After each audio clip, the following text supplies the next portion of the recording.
He goes, yeah, can you twirl your hammer like this? He goes, yeah, I can twirl my hammer like that. And he goes, well, I don't need you then, because I got 12 fucking guys standing around twirling their hammer all goddamn.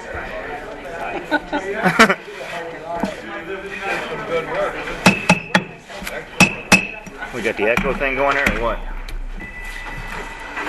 Please silence your cell phones.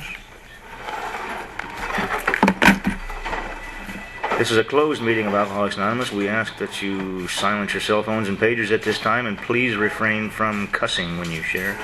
Could I please have 3 volunteers to clean up after the meeting? Thank you. In support of AA's singleness of purpose, attendance at closed meetings is limited to persons who have a desire to stop drinking.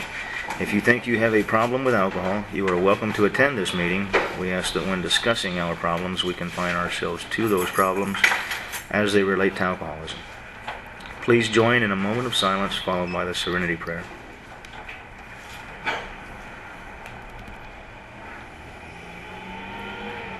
God, grant me the serenity to accept the things I cannot change, courage to change the things I can, and the wisdom to know the difference. I'm an alcoholic and a member of this group. My name's Doug. Hey, what's up? Is there anyone here for their first AA meeting ever, so that we may welcome you, visiting from out of town, coming back, or visiting the Bottomline group for the first time? If so, which one? Anybody? Welcome back. Welcome, Kevin. Alcoholics Anonymous is a fellowship of men and women who share their experience, strength, and hope with each other that they may solve their common problem and help others to recover from alcoholism. The only requirement for membership is a desire to stop drinking. There are no dues or fees for AA membership. We are self-supporting through our own contributions. AA is not allied with any sect, denomination, politics, organization, or institution.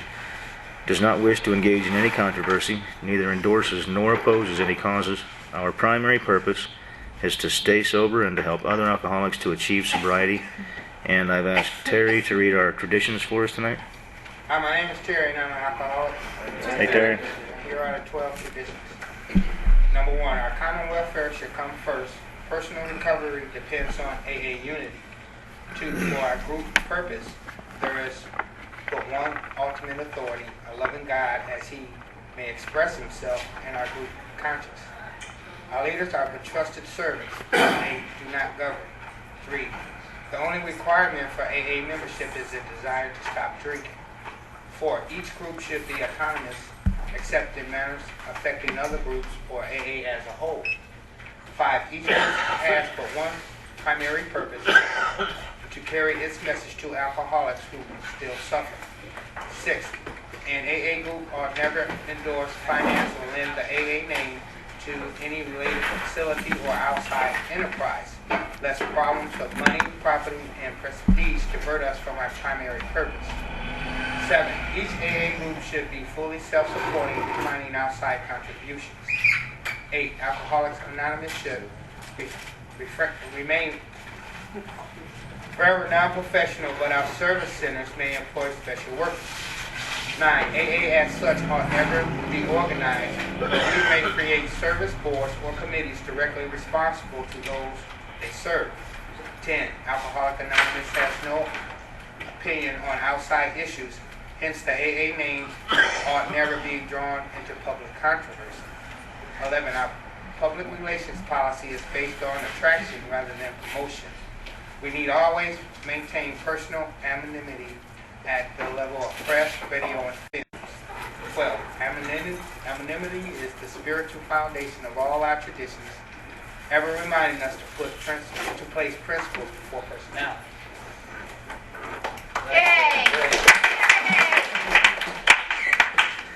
We're going to pass the baskets now and get this out of the way.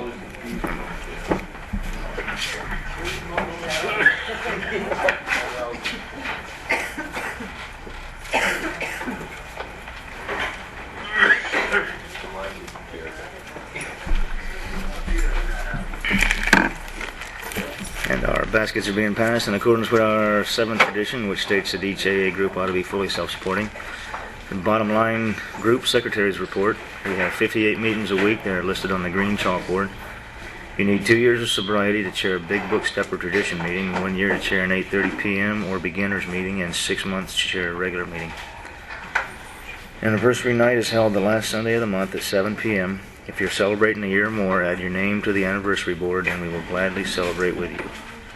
Business meetings are held the first Sunday of the month at 6:45 p.m. If you'd like to be a member of the Bottomline group, sign your name on the black book on the desk. You must be a member to vote on any motions of group conscience. A weekly cleaning party is held every Saturday at 1 p.m. This is a rewarding opportunity for service. Please come out.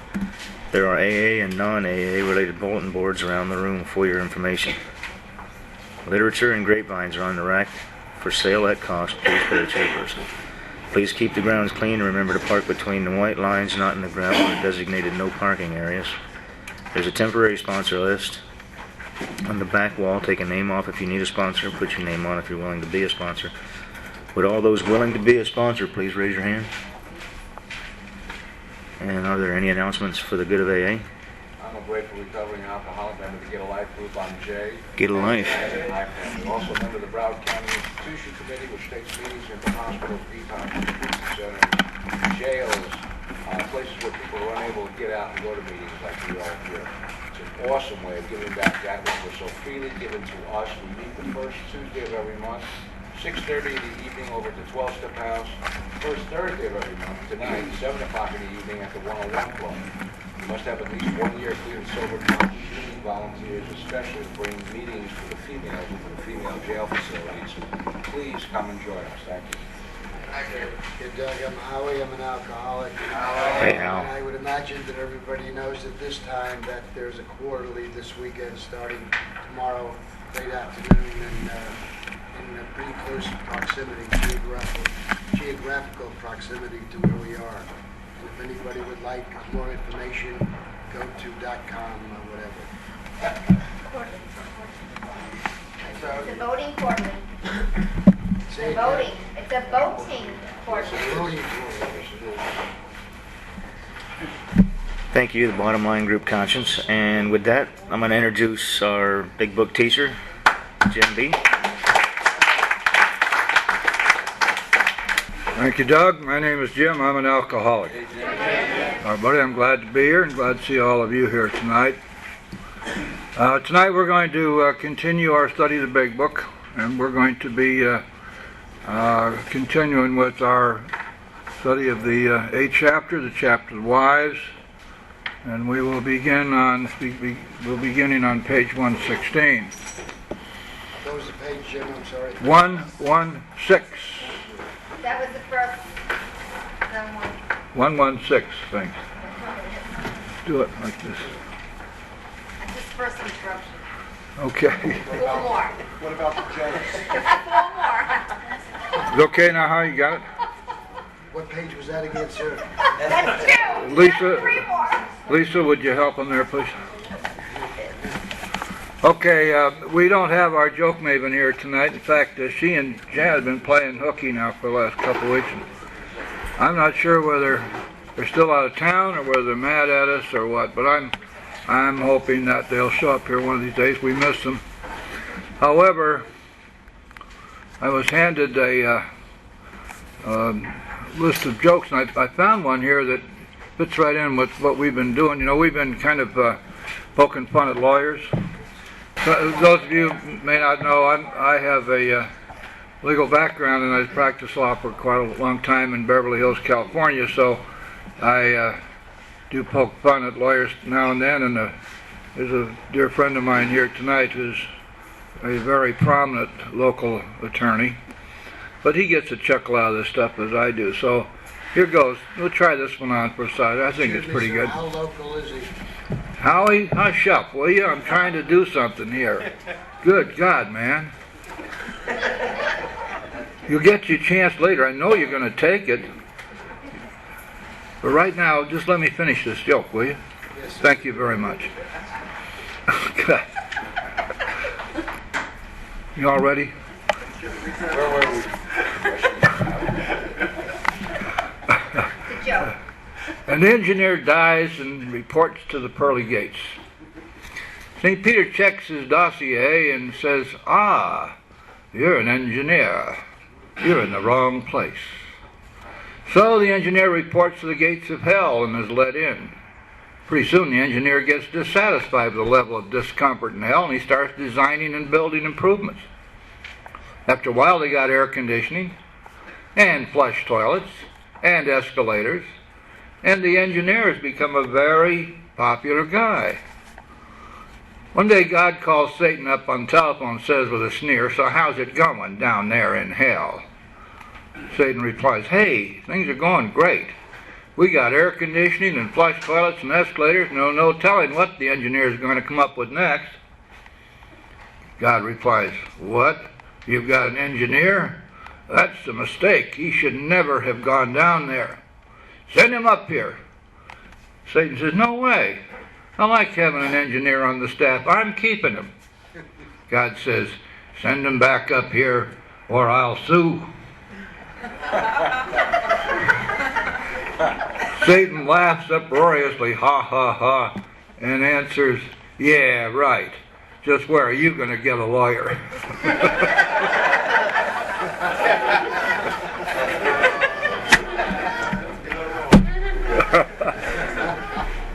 Okay, page 116.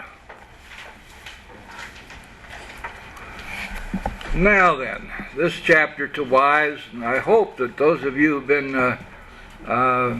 going through this chapter with us and together have come to the understanding and the agreement that this is a pretty doggone important chapter.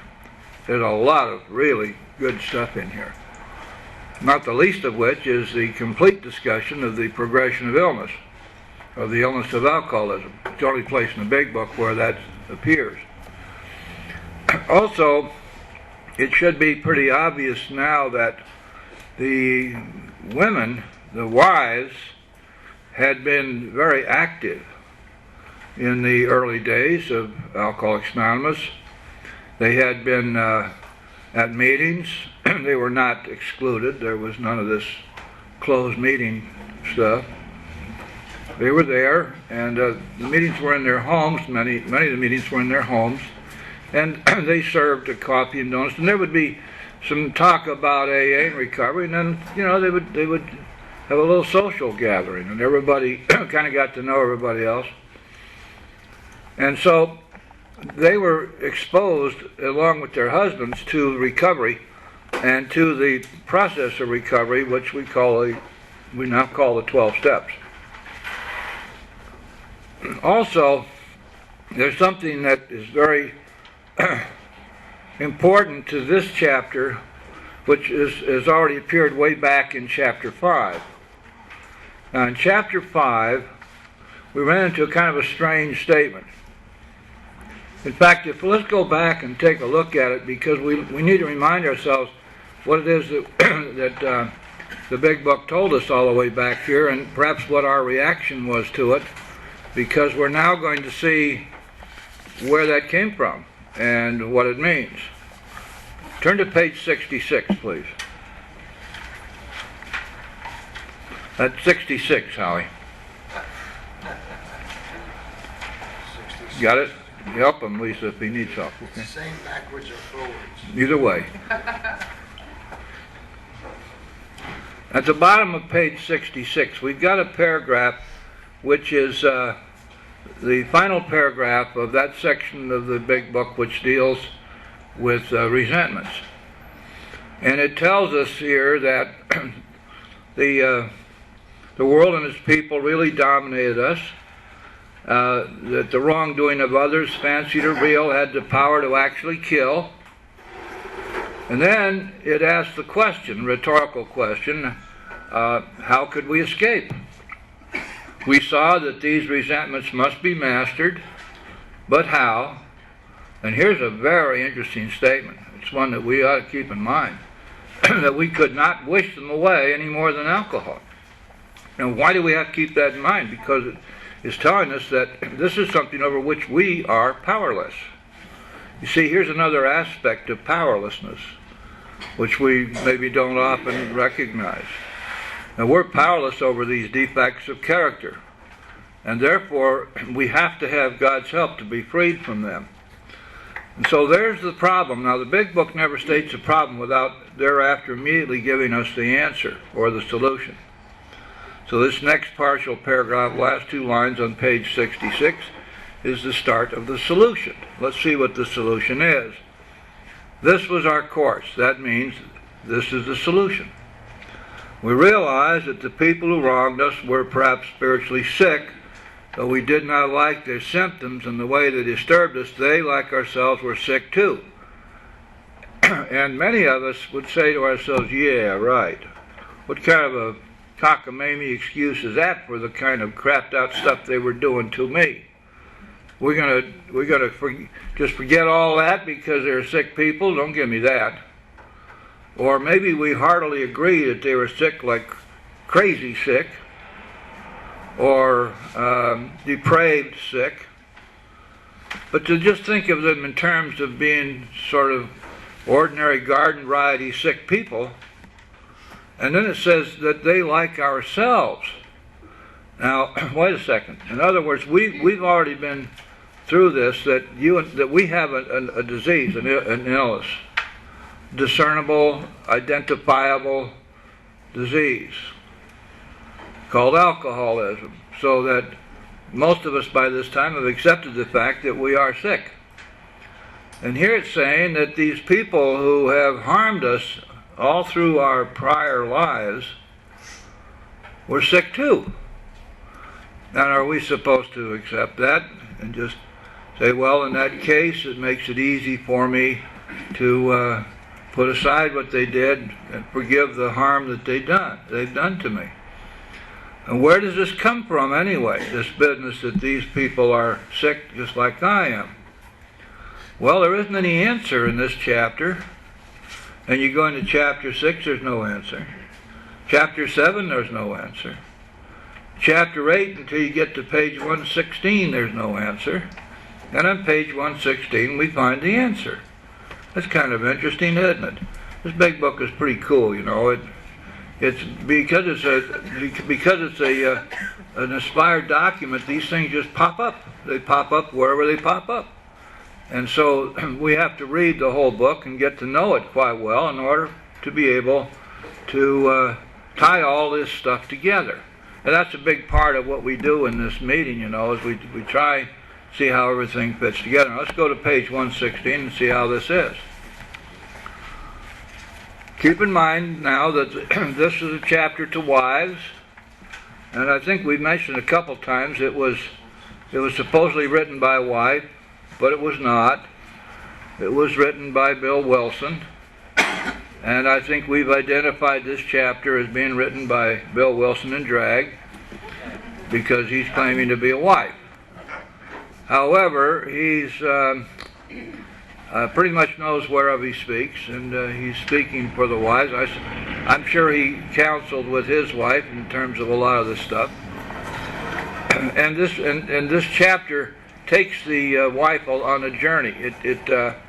It shows her how to deal with a husband who's still drinking, and then in the latter stages of the chapter, it begins to deal with the husband who is in recovery.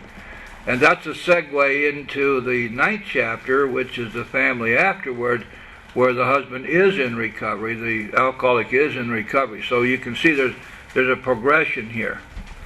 In any event, the wives had been in the meetings. The wives had discovered many things about themselves. And here's what they had to say. The second full paragraph starts right in the middle of page 116. We have elsewhere remarked how much better life is when lived on a spiritual plane. Now, please notice that doesn't say anything about the life of an alcoholic. It says life is much better when lived on a spiritual plane. And then it says, if God can solve the age-old riddle of alcoholism, He can solve your problems too. Well, this is a flat-out appeal then to the wives to join with their husbands in a spiritual practice, a spiritual approach to life. In other words, the 12 steps. if God can solve the age-old riddle of alcoholism, He can solve your problems too. And notice the word problems is plural. It isn't, you're not trying to limit God's power to help the wise. And then here's the kicker. We wise found that, like everybody else, now that's an all-inclusive statement, isn't it? Like everybody else, that's the whole world, every human being. We were afflicted with pride, self-pity, vanity, and all the things which go to make up the self-centered person, and we were not above selfishness or dishonesty. That's a perfect description of the alcoholic, isn't it? These are all of the same character defects that we identified in ourselves in our 4th and 5th steps. Ask God to remove in the 7th step. Watch for in the 10th step. So what's going on here? The wise are saying we've identified in ourselves all of the same shortcomings, faults, failures, defects that our husbands find in themselves. And they're further saying that this is like all the rest of us. Everybody in this world has, to one degree or another, these same defects.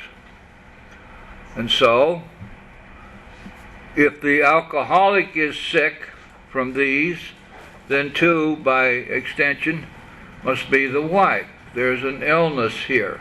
And that illness is defined in exactly the same terms it is defined for the alcoholic. Remember back there in the 3rd step, the big book talks about our troubles of our own making. That they arise out of ourselves, and we are extreme examples of self-will run riot. In other words, selfishness is a major key, and they're identifying that same selfishness in themselves here, the wise. And they're saying this is really something which afflicts all mankind and womankind. What about dishonesty? Dishonesty is such a key factor in our disease, and also to be free of the dishonesty is such a key factor in our recovery. It was just tonight we heard it read that those who do not recover are people who cannot or will not completely give themselves to this simple program, usually men and women who are constitutionally incapable of being honest with themselves. And a little later in that same paragraph, so many of them do recover if they have the capacity to be honest. So you see, this business of dishonesty is a major roadblock to our recovery, but it is also clearly a major defect. And here the wise are saying they have the same problem. And they have found that God can solve these problems for them too. Now what's the next sentence? As our husbands began to apply spiritual principles in their lives, we began to see the desirability of doing so too.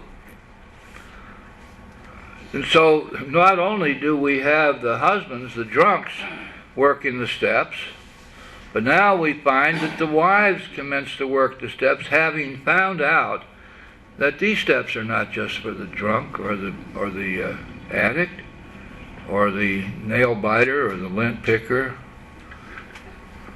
or any of those weirdos out there.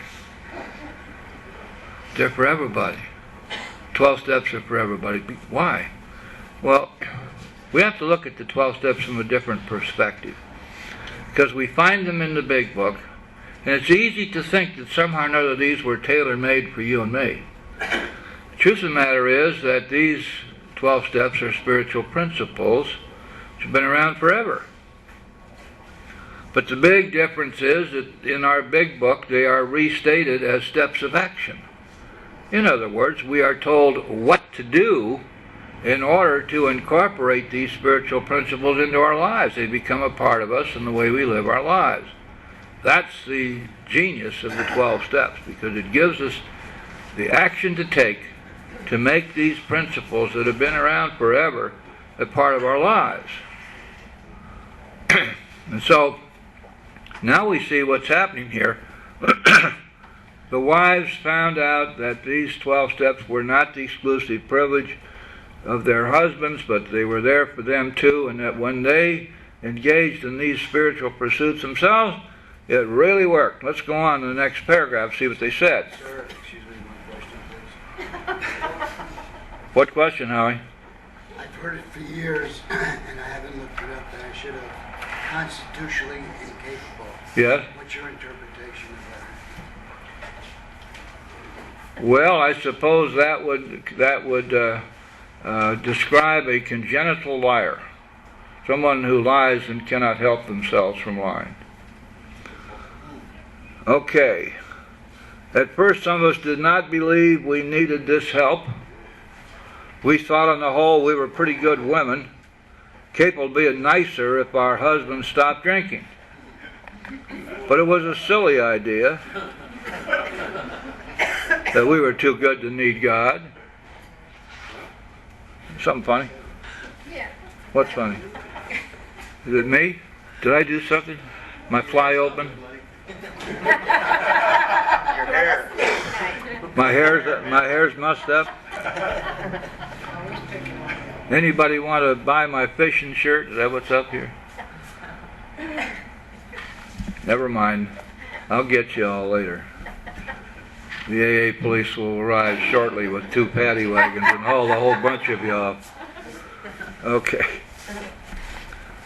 We were capable of being nicer if our husbands stopped drinking, but it was a silly idea that we were too good to need God. Well, a lot of people who come in these doors get that idea right quick, right quick. Just, I don't need that. All I need is my facilitator. All I need is my counselor. All I need is my Boy Scout leader. And then I'm home free, because all I got to do is I got to learn about myself. When I find out why I drink and what it does to me, and they tell me all about the evil effects of alcohol, I'll quit drinking. That's all I need. These are people who either haven't read the big book or didn't believe it when they read it. That's, of course, what Fred thought, our friend Fred in chapter 3. So now, here's what happened. These are still the wives now, remember. Now we try to put spiritual principles to work in every department of our lives. What's that sound like? That sounds like the 12 steps, doesn't it? Practice these principles in all of our affairs. When we do that, we find it solves our problems too. In other words, they found that the 12 steps were as valuable to them as they were to their husbands. Doesn't mean that they were alcoholics or junkies. It means that they had serious problems of their own, like almost who doesn't these days. But that this practice of the 12 steps solved their problems too. The ensuing lack of fear, worry, and hurt feelings is a wonderful thing.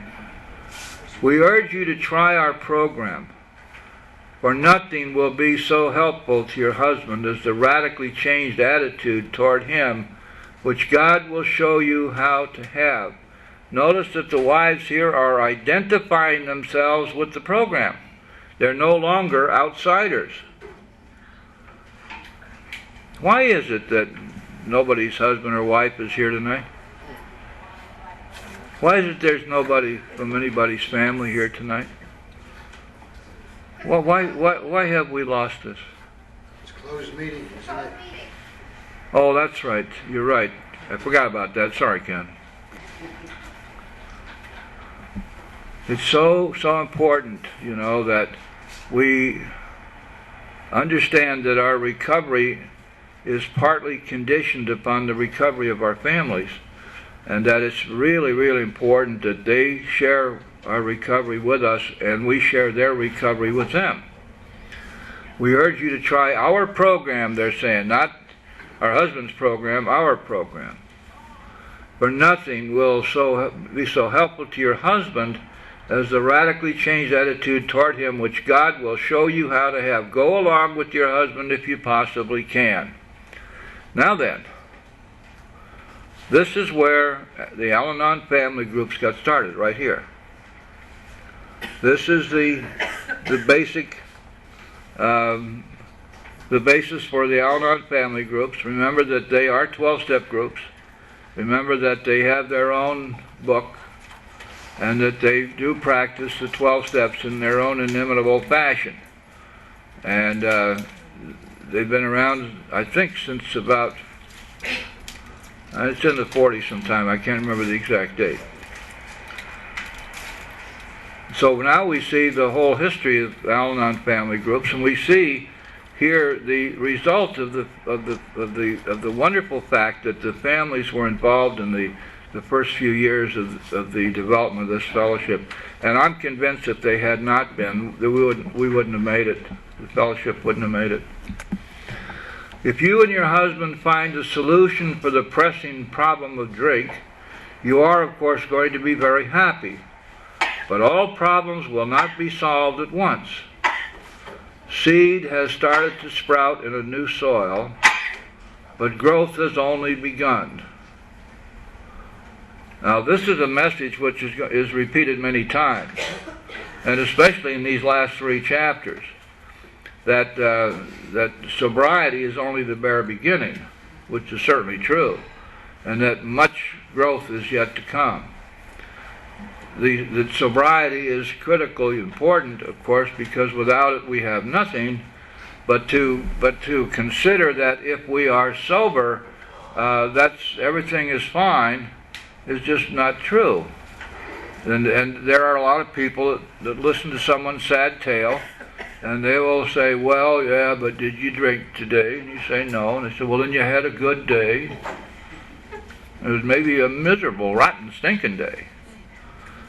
So let's not lose sight of the fact that we're dealing with a program of recovery here. One of the wonderful attributes of this program is it is a road to sobriety. We are going to, through the grace of God, be released from the obsession and compulsion to drink alcohol. But that's not the real reason we're here. You see, the moment that we make sobriety the reason for our being here, we miss the boat entirely. And the big book makes this quite clear. It says that our real purpose here is to fit ourselves to be of maximum service to God and the people about us. And so, all problems will not be solved at once. Seed has started to sprout in a new soil, but growth has only begun. In spite of your newfound happiness, there will be ups and downs. Many of the old problems will still be with you. This is as it should be. Now, what most of us find is that what used to be brick walls we were running into now become speed bumps on the parking lot of life, that we can either go around or slow down and go over, and that we have plenty of help along the way. It does not mean that all of the vicissitudes of life have been taken away, not by any means. In fact, some people will have some greater difficulties after they become sober than they had before. It sometimes happens that way. It's not a good idea to start cussing God at that point. Now then, in the middle of page 117, the faith and sincerity of both you and your husband will be put to the test. These workouts should be regarded as part of your education, for thus you will be learning to live. Boy, is that ever important. If we could just understand that the things which happen that cause us consternation or fear, the things which appear to be setbacks, the times we are attacked, and we will be, the times that we fail, and we will, if we can take these as learning experiences and learn from them, then we have something really positive happen. Look what we really learn to do here. This is so beautiful. We get to look at these what we used to call failures in another light. We get to look to see what we did that didn't work. We get to look at it as from a pragmatic standpoint, getting rid of all the moral stuff, all the right and wrong in that sense. We're looking to see what we did that didn't work so we can not do that again. So we can quit doing that. So that we can start doing what will work. And in AA and in recovery, when we stop doing what doesn't work, start doing what will work, our whole life changes. You see, if that weren't so, this whole thing would be a major fiasco. If it weren't really automatic like that, and we had to think our way and philosophize our way through all this stuff, we'd never make it. As a matter of fact, the Big Book calls the results automatic. If you take a look at the so-called, what we call the promises, the Big Book doesn't call them that. Take a look at those and start to consider where'd they come from. What is the genesis of these? What caused these promises to appear in our lives? And we look back and we see that we've worked the steps. And so what it's really telling us is that these are things which are inevitably the result of working the steps. You see, in the next page it talks about this being automatic, that our restoration to sanity is automatic. That we didn't swear off. We did the work. That's what makes it so beautiful. And if we could just get the idea that it is following directions, the directions in the Big Book, which will lead inevitably to these results, then we've got it made. And instead, we have to putz around and screw around with all this extraneous baloney that comes flowing in from everywhere, all this New Age AA stuff, and these people who talk about the Big Book as being kind of like the Constitution, it's a constantly growing document and all this. Balderdash has never been changed. It hadn't had to be changed. Millions of people have recovered using these same words that have never been changed. And what are we doing screwing around with it? We're crazy sometimes. We're nuts. We don't like what somebody else has presented to us. We're going to change it and make it better.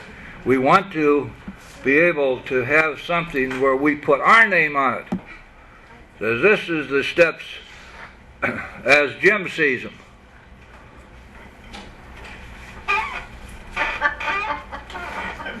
That's not a bad idea, actually.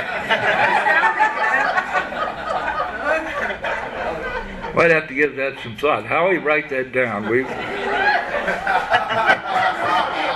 ask you a question? Yes, of course you may. If it was the steps as Jim sees it, in the 9th step where it says made direct amends to such people wherever possible, and I noticed that earlier tonight you used the word wherever also when you were talking about Bill. Why did he use the word wherever possible there as opposed to whenever? Why did he use wherever? Well, because whenever is a time period. Wherever is the location. It is the circumstance.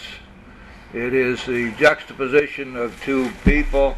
But whenever would simply be a time. Maybe there's a time to do it and a time not to do it. That's not the rule. The rule is that we do it wherever it is possible to do so without injuring them. And you could just shorten that to when. When. Make such recommend to such people when to do so would not injure them or others. Wherever is a little bit fancier word, but it means the same thing, I believe. It has to do, whenever is a time thing, but when is something that's a word which we just use to illustrate that this is a possibility. So Bill's trying to be real accurate about it, I think, and to tell us that it isn't up to us.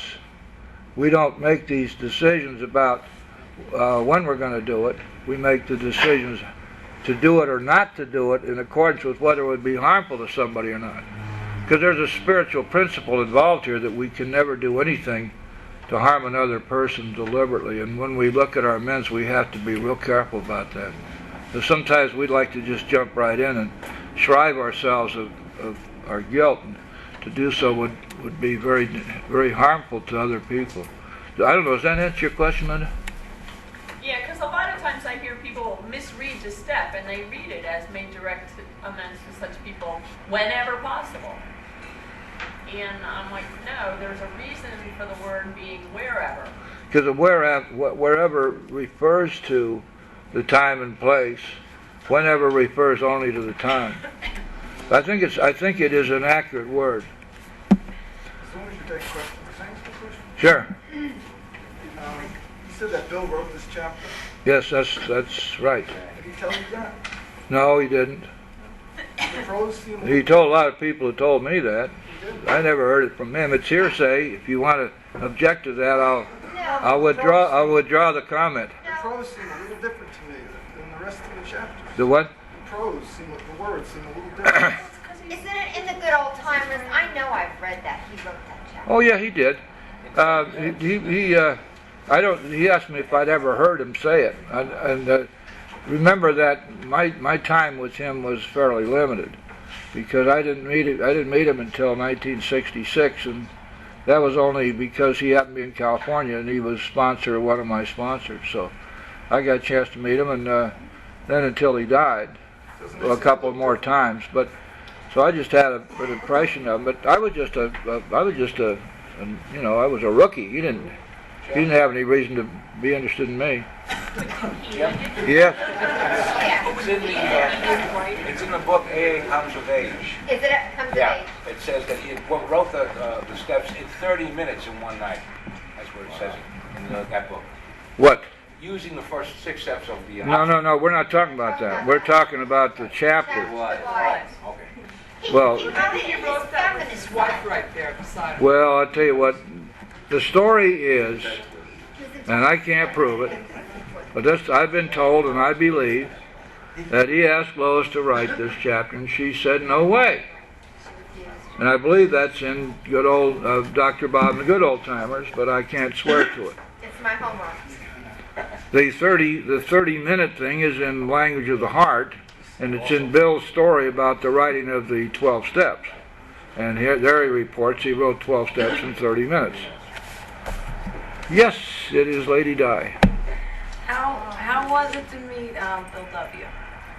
How many times? Now, how was it to know him, meet him, talk to him? Well, Now you're really my AA god since I know. Well, listen,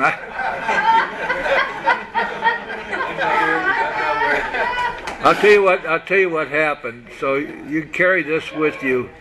This is a rare jewel I never shared with anybody before. Speaking from Mike, so we can all All hear. right. He was seated in a sort of a throne-like chair. I went up and knelt before him, and he extended his left hand, and I kissed his ring. And as I kissed his ring, he said, "So who gave you the lousy haircut?" You said something wrong. Okay, that was a good story. I like it. You like that story? You carry that one to the grave. Eh? Any other questions? Allie? Is it true that he was I thought so, yeah, bisexual? okay, good. Is it true what, Allie? Okay, so let's go on with enough of this frivolity. I should have called in the aid police earlier. All right. So we learn that the faith and sincerity of both you and your husband will be put to the test, and these tests come along all the time. Well, all you guys know that. You're in the middle of it. Growing up is painful. And you know, the fact is, if you're like me, when I got here, I was an emotional teenager. Maybe not very long into my teens. And the longer I'm around, the more I have to practice being a playground monitor. In fact, sometimes you have to get right in the sandbox and keep the newcomers from throwing sand at each other. But we do grow up. And sometimes this growing up process is pretty rapid. It's kind of like growing pains that a child who grows too fast will get. We're growing up very rapidly. We're seeing things in different light and different perspective, but yet we're not quite able to handle them yet. And it can get pretty doggone painful. And it's very important that the people in our lives understand this, and that we go to great pains not to take our pains out on them. It's so important not to do that. And that's why I keep talking about slick. Be soft-spoken, loving, considerate, and kind in everything you do. And if you do that as a matter of habit, then thought follows action, you see. And when we take right action, we get proper thinking. If you're in pain, things aren't going right, and you're fearful about stuff, still discipline yourself and take right action. And every time you do that, you're going to have a strong positive effect on your mind. Your mind will follow your actions. What's slick? Pardon? What's slick? Oh, soft-spoken, loving, considerate, and kind. You can put the old I in there if you want. I never thought of one. Is that okay, Linda? Intimate. Just be slick.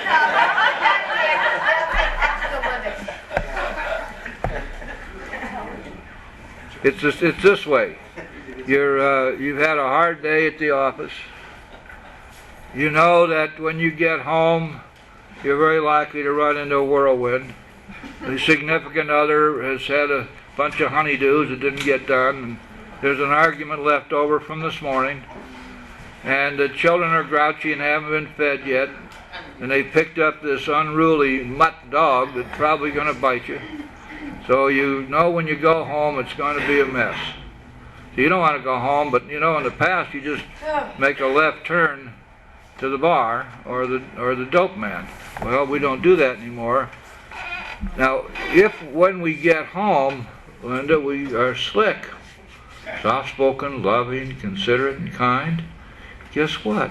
They got nobody to pick on.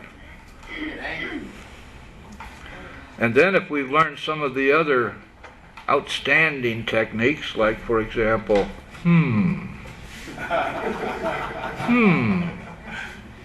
or okay, or hey, you know what?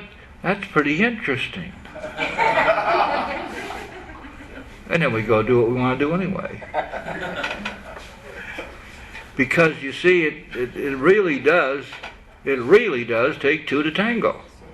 And if we're not willing to fight, if we are only willing to be soft-spoken, loving, considerate, and kind, pretty soon the air goes out of all of the expectations of a fight, all the expectations of revenge and taking it out on us and practicing bad hair day techniques and all that stuff. They sort of blow up in people's faces. See, the interesting thing about it is that we have a whole bunch to say about our environment. If we're living in an environment which is seriously disturbing us, we need to look first at ourselves and see what we're doing to contribute to that. Sometimes there are people in our environment just flat, rotten people. They don't belong there at all. And we these days we don't kill them. We run down to the court and get a restraining order. Kick them out. But there, for the most part, we have this wonderful ability now, because we know how to do it, to strongly affect our environment, both at work and at home, and in AA for that matter. There are a lot of AA groups which are in constant turmoil, because there are people in those groups who won't leave it alone. And they seem to get their entire kicks and all their jollies out of causing trouble, making other people miserable. You've been coming to our business meetings. Well, that's atrocious, and somebody ought to chastise those folks very severely. But you know what, Linda? AA and alcoholism is a self-cleaning oven, and sooner or later it takes care of things like that. Those problems tend to disappear.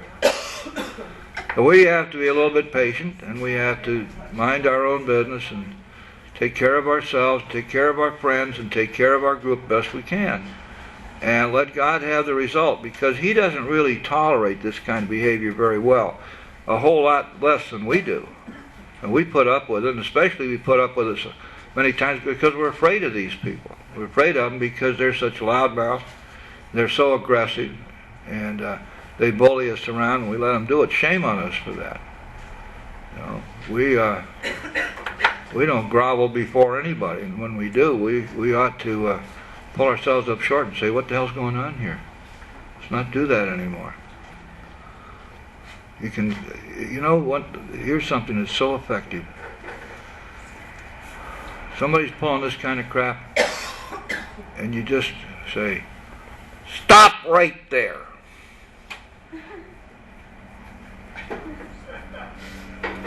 No, no, no. We'll have none of this. Stop right there. It's amazing how many cowards will stop right there. It really works. Sometimes we have to do that. Sometimes we just have to take that kind of a stand, you know. You got a bully at the office, pull him up short. And you can do it without making him wrong. What you do is you tell him to stop. Right there. That's the line in the sand. Don't cross it. It works. Okay, guys. We haven't finished chapter 8 yet. I don't know how much longer we're going to be able to justify staying in this chapter, but I suppose for another week or two. You have a lot of patience with me, and I don't get through this book very fast, but we have some fun doing it. Right, Howie? Now we got one more. We have some fun doing it, don't we, Howie?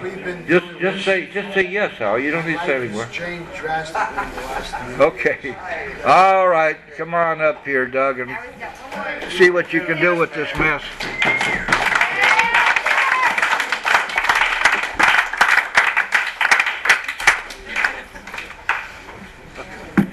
How you doing, Dad? Doing all right?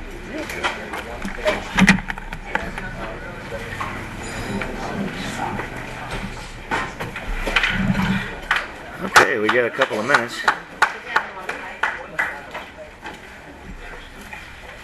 How about a volunteer for the chips? Chip Meister.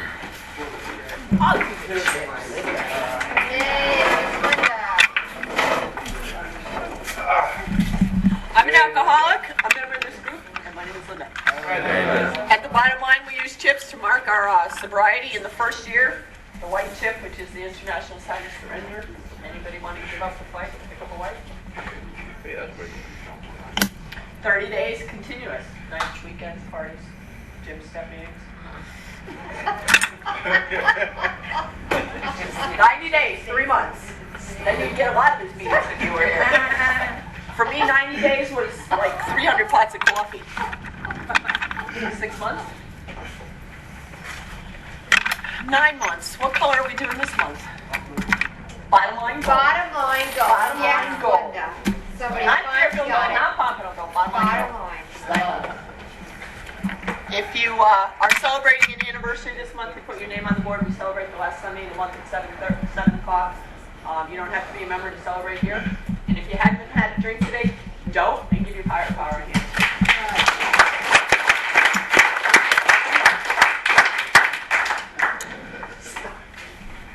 Okay. Right there. Practicing that one.